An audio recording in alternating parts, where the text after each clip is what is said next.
If you want to connect with your child during tough times, then these are the essential strategies that you must know about. The first thing you want to know about is what to focus on in your parenting if you want to have a strong connection with your child. So here's a quick cheat sheet. If you want a good relationship with your child, practice empathetic listening. If you want your child to grow in problem-solving skills and independence, then ask curiosity questions.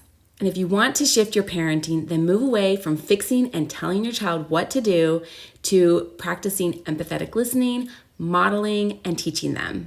These strategies are going to strengthen your bond and build trust in your relationship. All right, so I'm going to walk you through each of these strategies that I wish I knew earlier in my parenting, and they will help you to achieve your parenting goals and get you to be the kind of mom you desire to be and the one that God created you to be.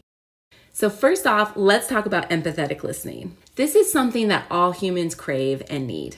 I want you to picture this. You're frazzled, you're stressed out, and you're about to lose it. Does that sound familiar to anyone?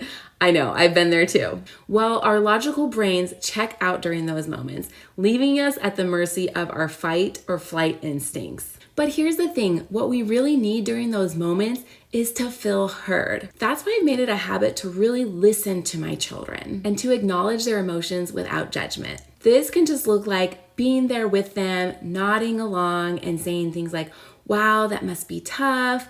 That sounds like a bummer. I hear you're upset and frustrated about that. Or I can understand why you're upset about that. And you can brainstorm a whole list of ideas to help your child feel heard. And it's really incredible that how much just feeling heard brings them back to center. Empathy helps us to calm down. Now that I've given you a simple strategy to help your child calm down and bring them back to the present, I want to give you another communication strategy, and that is to help your child grow in problem-solving skills and fostering independence. And a lot of times what it comes down to is asking curiosity questions. Curiosity questions are just as they sound. They're questions that you ask to get curious about what is going on in the thoughts and hearts of your child. I also like to call these heart-rooted questions because I'm trying to reach my child's heart, just as God wants all of our heart. So once they've started to calm down, I get curious and I start to ask them questions. And you know, I recently came across this whole series about Jesus and how he asked questions. It was so fascinating. And the one true God who knows all things and could just give us the solution. Oftentimes in the Bible, he doesn't just give the solution. He asked good and powerful questions. And let me tell you, it can be so powerful for growth and connection with your child. So instead of telling your child what to do, I try to ask questions to help them get their thoughts thinking and searching for solutions. My 3 favorite questions are, what happened? How do you feel about that? And what was the hardest part? So memorize those 3 questions and start practicing them today. You can practice them with your child, but you can also practice them in your other relationships or when you're just getting to know people. They're really great questions, and then lean in and listen to their answers.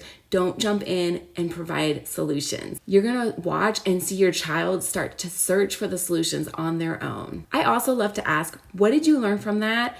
And what solutions can you think of? Or can you brainstorm ideas of what you can do? And you know what? There's this beautiful verse that captures this idea. In Proverbs 25, it says, the purpose of a man's heart is like deep water, but a man of understanding will draw it out. And I love this idea of drawing it out of our children by asking good questions. Lastly, transform your parenting from fixing and then telling them what to do, and instead use the strategies that I talked about, empathetic listening, asking questions, but also modeling and teaching them. So I have this acronym that I share with moms, and I say, don't fret. So that means don't fix, rescue, enable, and tell them how they should feel. And here's a quick example. My son was getting frustrated when he was spreading peanut butter on his toast. So here's what not to do. Don't fret, right? Don't fix. So fixing would be like, hey, you should just do it this way. So telling him what to do. Rescuing would be like, give me the knife and I'll go ahead and spread it for you. Enabling can also look like that, but it could be a step further of, hey, I'll just make your sandwiches for you. You don't have to worry about it. And telling them how to feel would just be like, you don't need to worry about this. This is not a big deal. Or why are you stressing out? This is not a big deal, right? We don't want to do those things. So don't fix, rescue, enable, and tell them how they should feel. All right, so instead, use those strategies 1 and 2 that I talked about. So that could look like empathetic listening. Wow, I hear you're frustrated, or that's a bummer, or that seems like hard. Just saying phrases that what you see, just what you're noticing, and that's validation to them. Step 2 would be asking curious questions. So what can you do? What would help you? Things like that. And you know what? It's okay if they struggle for a bit. It's actually good for children to struggle. So just let them struggle sometimes. You'll be amazed at how they'll find their own solutions. If they come and ask you for help, it's okay to help them. I do try to ask them questions to get them searching for the solution on their own first. But if they still ask me for help, what I'll do then is model and teach it to them. So I might say, yeah, let me show you or this is how I would do it. Or here, let's do it together, and kind of do it together, get another knife and help them do it together.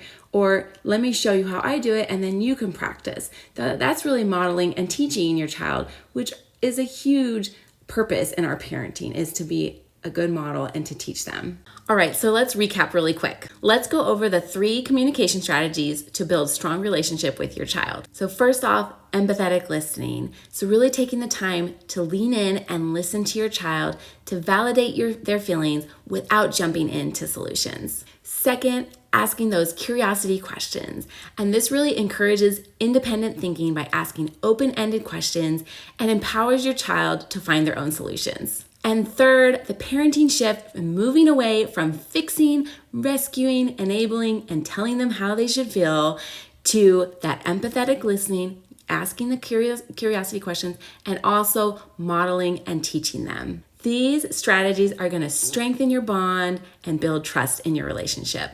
If this resonated with you and you're ready to dive deeper, then I highly recommend checking out my mini course, Raising Emotionally Healthy Children. It's on sale today. I'll put the link in there below. This will give you more tips on raising resilient children in a godly way. And if you want more ideas for bonding with your child in a Christ-like way, and you want to level up your patience game, then check out my next video, which gives you 3 tips on how to cultivate patience for Christian parents. Trust me, you don't want to miss it. All right, take care and God bless. Bye-bye.